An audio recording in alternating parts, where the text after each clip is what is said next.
Ternyata kebahagiaan, pengetahuan, keberanian tidak pasti baik.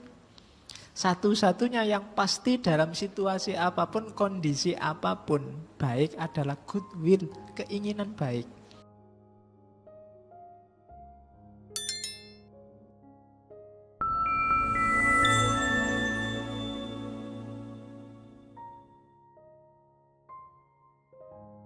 Oke, bismillah. Assalamualaikum warahmatullahi wabarakatuh. Bismillah, mari kita lanjutkan ngaji filsafat kita. Terus, nah, teorinya Immanuel Kant itu masuk juga di sini. Fenomena nomena. Fenomena itu barang yang sudah masuk dalam panca indera kita, dalam cermatan kita. Kacamata ini begitu saya lihat dia jadi fenomena. Tapi kacamata ini sendiri aslinya di luar tangkapan panca indera namanya nomena. Manusia, konsep manusia di kepalaku ini nomena, tapi manusia-manusia yang saya lihat ini namanya fenomena. Jadi fenomena itu sesuatu yang sifatnya empiris. Kebalikannya kalau nomena itu sesuatu yang tidak bisa dijangkau empiris. Begitu dijangkau oleh panca inderamu, dia jadi fenomena. Nomena sifatnya pasti, kalau fenomena sifatnya berubah-ubah, ganti-ganti. Jadi hidup kita itu punya dua variabel, fenomena dan nomena. Yang bisa diakses oleh panca indera, yang sifatnya empiris namanya fenomena. Di balik yang bisa diakses itu ada nomena. Nah, moral katanya Immanuel Kant tidak bisa ada di fenomena karena dia berubah-ubah. Prinsip moral itu tidak boleh ganti-ganti. Nggak boleh ya di saat tertentu jujur Pak, di saat yang lain bohong, tidak boleh. Dia harus universal dan kapanpun dimanapun begitu. Maka yang punya ciri kapanpun dan dimanapun begitu itu nomena, bukan fenomena. Karena kalau fenomena dia berubah-ubah. Nah, moralitas itu ada di situ. Nanti tadi yang sumbernya Tuhan dan macam-macam itu. Kalau digambar nanti jadi kayak gini. Ini gambaran kasar ya. Di Immanuel Kant tidak ketemu. Jadi human nature, nature-nya manusia itu ada di tengah-tengah. Kalau yang sebelah kiri realitas, kalau manusia ya dimensi fisik dan hasratnya itu realitas fenomenal. Kebinatangan, berperilaku berdasarkan insting, hukumnya empiris pakai sebab akibat, itu fenomena. Manusia juga ada aspek itunya, dimensi fisik dan emosi kita itu kebinatangan. Jadi ada desires, ada inclination, pingin kawin, pingin makan, pingin minum, pingin enak, pingin nyaman. Semua makhluk begitu. Sifatnya fenomenal. Ada yang kanan sendiri, dunia reason. Reason ini tandingkan dengan pandangannya Plato, dunia idea. Sifatnya serba perfect, serba sempurna. Dunia nominal. Anggap saja itu wilayah ketuhanan. Manusia ada di tengah-tengah. Dia punya desires, punya hasrat, nafsu, keinginan, tapi juga punya reason. Jadi hidupnya manusia itu ketegangan. Apa ketegangan itu? Dialektika, pertarungan antara desires and reason. Jadi manusia itu fenomenal sekaligus nominal. Dia ada di tengah-tengah. Nah, untuk pedoman moral dia harus ngadep ke atas, ngadep ke reason. Disitulah reason universal. Pasti baik, pasti benar. Untuk diterapkan di dunia desire, dunia inclination, dunia kebinatangan, dunia fisik. Jadi gambarnya begitu. Ada binatang, manusia, dan Tuhan. Fenomena, nomena, dan manusialah yang komplit. Saya tadi menyebut pakai istilah dual inclination. Punya dua kecenderungan. Kecenderungan kebinatangan punya, kecenderungan ketuhanan punya. Cuma kalau moralitas, pedomannya ya Tuhan. Kan nggak mungkin kita moralitas pedomannya ke binatang. Orang yang kecenderungannya ke binatangan, mesti atributnya bukan bermoral. Orang yang immoral. Binatang itu kan gitu, kawin sak karepe, mangan sak karepe, ngambil miliknya temennya juga tidak masalah. Kan binatang semua kan begitu. Oke, terus. Nah, baru terus goodwill. Katanya Immanuel kan satu-satunya kebaikan yang pasti tanpa syarat itu goodwill. Kehendak baik. Nah, itu modelnya tanya jawab. Kalau keberanian ini termasuk cardinal virtue, kebajikan utama kalau di Aristoteles. Katanya Immanuel kan enggak, keberanian itu tidak pasti baik. Ya kan? Kalau kamu berani tapi beraninya ngerampok, berani begal, berani mukuli orang, itu kan enggak baik. Padahal itu berani. Tapi berani juga ada situasi jeleknya. Berarti ada syaratnya. Berani pasti baik? Enggak. Kalau berani nyusahin orang lain ya enggak baik. Kecerdasan atau pengetahuan. Kalau di Socrates itu pengetahuan pasti baik, kecerdasan pasti baik. Enggak, katanya Immanuel kan. Pengetahuan, kecerdasan kalau yang punya para kriminal malah bahaya. Orang jahat kok cerdas, wih nguatiri itu wis. Malah bahaya. Jadi bisa nabrak tiang listrik tidak kelihatan, bisa, loh iya kan, cerdas loh itu. Tidak sembarangan orang bisa punya ide begitu. Kamu kan tidak membayangkan, sutradara film fiksi kayak apa, tidak mikir sampai ke sana. Loh itu kecerdasan pengetahuan. Berarti apa? Tidak. Pengetahuan katanya Immanuel kan tidak pasti baik. Apa terus? Kesehatan, enggak katanya menelurkan. Kalau yang sehat terus, enggak sakit-sakit orang kayak Hitler malah bahaya. Mbok yo ndang sakit-sakit gitu loh yang kayak gitu itu. Jadi enggak. Ya orang-orang baik sehatlah terus, tapi yang orang-orang kayak gitu mbok dikasih sakit biar ndang tobat. Jadi kesehatan enggak selalu baik. Kebahagiaan, iya juga. Orang-orang jahat itu kalau dikasih bahagia hidupnya ya tidak baik juga. Mereka harusnya sumpek hidupnya, jangan dikasih bahagia.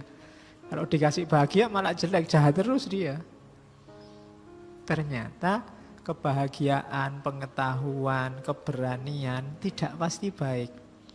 Satu-satunya yang pasti dalam situasi apapun, kondisi apapun baik adalah goodwill, keinginan baik.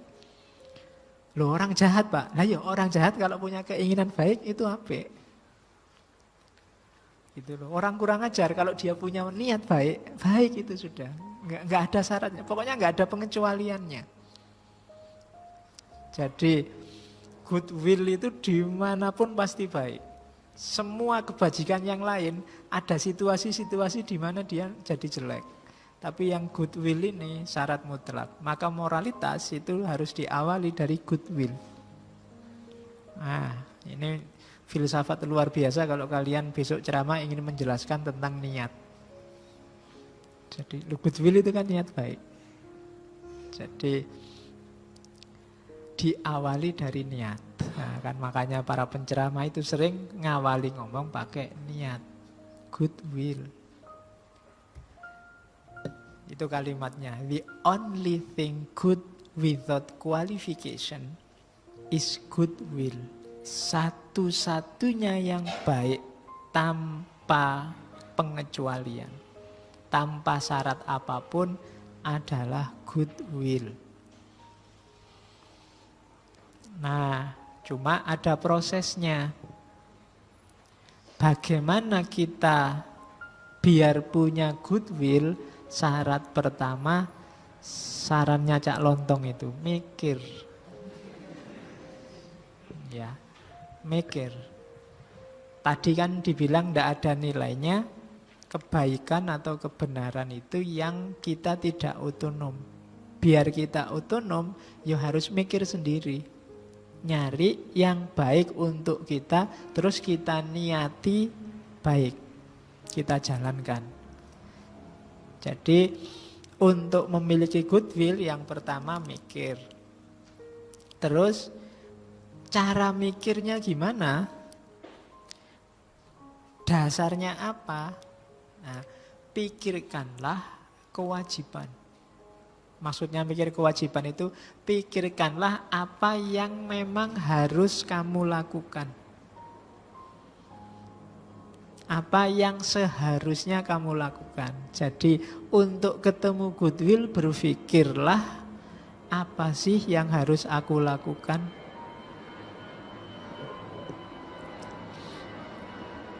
Terus iklan lagi.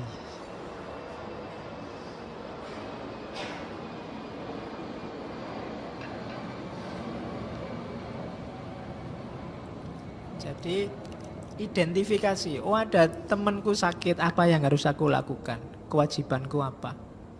Ada tetanggaku kesusahan, ada temanku kebanjiran, apa yang harus aku lakukan? Kewajibanku apa? Oke. Nah, terus kita tahunya bahwa itu kewajiban, caranya gimana? Caranya adalah dengan hukum moral. Hukum moral adanya di mana? Dalam dirimu. Kamu sudah tahu. Jadi karena dia sudah ada dalam diri kita. Jadi untuk cari goodwill gimana caranya? Berpikirlah apa yang harus kamu lakukan. Pasti ketemu. Kenapa? Karena ketika kamu cari apa yang harus kamu lakukan, itu kamu sedang masuk ke ranah hukum moral. Moral itu kan tindakan yang baik. Dan itu kamu sudah ngerti yang baik itu apa dalam dirimu. Jadi cuma jalannya mikir, tidak diraba-raba, dikira-kira atau pakai srek ndak dipikir. Nanti kamu akan ketemu mana yang baik. Jadi orang baik itu kalau versinya Immanuel Kant, orang yang menguasai kehendaknya dan mampu mengikuti hukum moral. Jadi will-nya itu will untuk patuh pada aturan moral. Itu berarti orang baik. Jadi niat yang baik untuk mengikuti pedoman moral. Itu maunya Immanuel Kant. Itu kalimat di bukunya Immanuel Kant. Itu kalimat di bukunya. A good will is not good because of what it affect and accomplish. It is good in itself. Niat baik itu tidak bersifat baik hanya karena efeknya. Efek yang sudah terjadi. Tapi niat baik itu good in itself. Baik dalam dirinya sendiri. Even if by utmost effort the good will accomplish nothing, it would still shine like a jewel. Meskipun setelah dijalankan benar dengan segenap daya upaya, ternyata goodwill itu tidak ada hasilnya. Sudah niat baik bantu, ternyata nggak sukses. It would still shine. Tetap bercahaya. Seperti mutiara, like a jewel. For its own sake. Karena dia sendiri memang sudah bercahaya. As something which has full value in itself. Sebagaimana kalau usaha tadi sukses bernilai sepenuhnya. Jadi kalau kita sudah niat baik, melakukan hal yang baik, hasilnya apapun tidak masalah. Kita sudah tergolong orang bermoral. Sudah bantu sekuat daya, tidak sukses, tidak masalah. Sudah bermoral kita, sudah bercahaya. Nah itu menurut Immanuel Kant. Karena parameternya tidak di usaha tapi di hasil. Terus, sekarang kewajiban. Sejak tadi ngomong kewajiban. Menjelaskannya susah, saya kasih ilustrasi. Bayangkan, ayo membayangkan semua. Bayangkan kita ngasih hadiah ke ibu, maunya tak kasih contoh ke pacar kita, ndak enak. Bayangkan kita ngasih bunga ke ibu kita pada hari ibu. Karena hari pacar tak cari-cari ndak ada. Oke. Valentine Day kan hari kasih sayang, bukan hari pacar.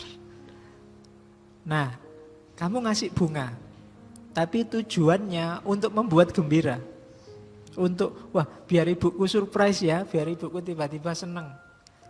Meskipun kamu tahu bahwa sebenarnya kamu wajib untuk berbakti pada ibumu.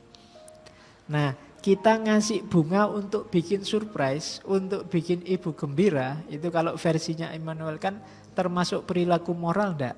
Enggak. Kenapa? Ada tujuannya. Kalau ada tujuannya berarti yang diincar tujuannya. Kalau ibumu enggak surprise, enggak gembira, mungkin kamu kecewa. Dikasih bunga, Bu, selamat hari ibu, bunga. Alah, duit diceh-ceh tinggo tuku.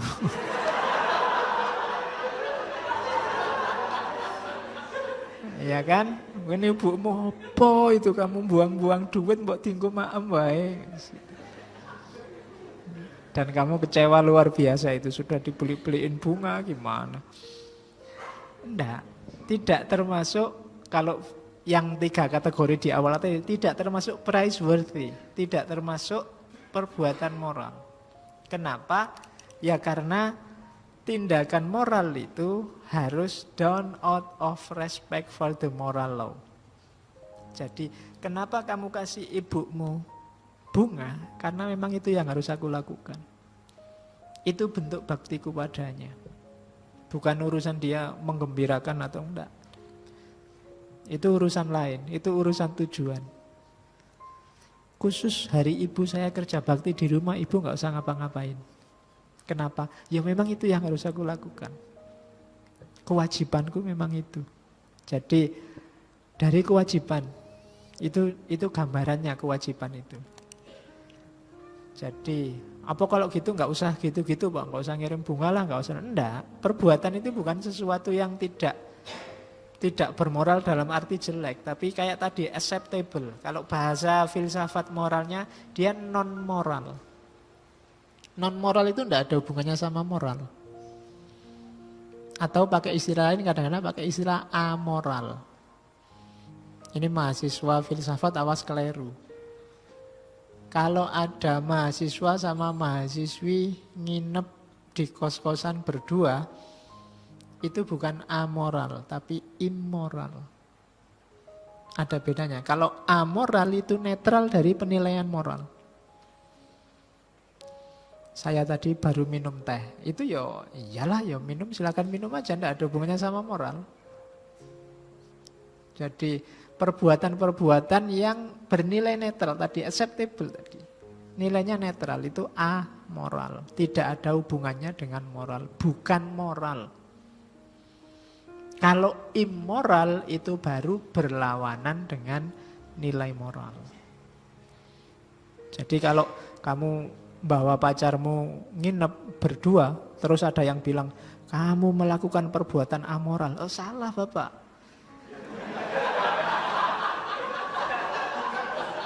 Gimana ya? Enggak, saya berani taruhan saya tidak amoral. Nanti wis gegero sing suwi ngono baru. Jadi, karena yang kamu lakukan itu immoral, bukan amoral. Nah, nanti Pak RT-nya alhamdulillah dapat wawasan baru.